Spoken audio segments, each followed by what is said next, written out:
Okay, we're back in the shop. We got the little 4 horsepower taken apart. We got the cab all cleaned up. The outside of the motor is all spick and span like brand new. That's all ready to go. We took the bottom end off.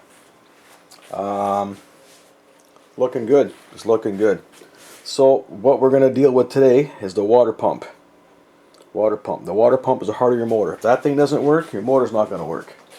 So basically we got the bottom end here all cleaned up. It's like brand new.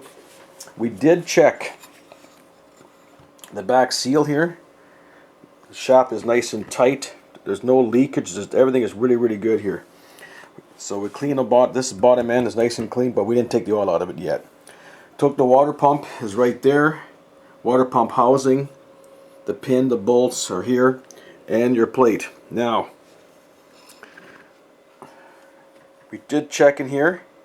This bearing here is nice. The seal's nice and tight. There's nothing wrong with this at all. So basically we're going to put the water pump back in. Now the water pump itself, when you put it on, I'm going to go clockwise. It goes clockwise this way on the shaft. The motor's always turning clockwise. Always turning clockwise. Sorry about that, guys. Now this water pump, now if you want to really cheat, you could take the water pump and reverse it, and when you put it into the housing, just bend the tabs back the other way. It'll be back and nice and tight.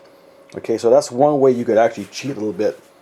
I could put it back this way, but I'm gonna put it back the other way. Sorry about that. So I'm gonna put it back this way, or no, the other way. Sorry, again.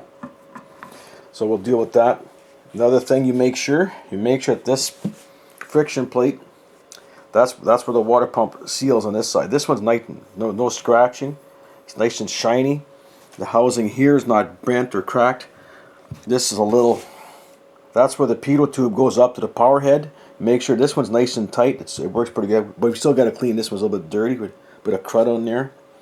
This is not scratched inside. We're going to clean this up, and we're going to put that back on.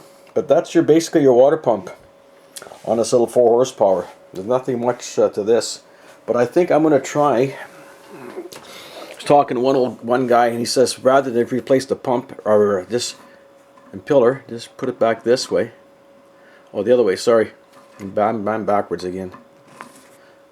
So when I put it in, this pump is nice and pliable. It should work okay.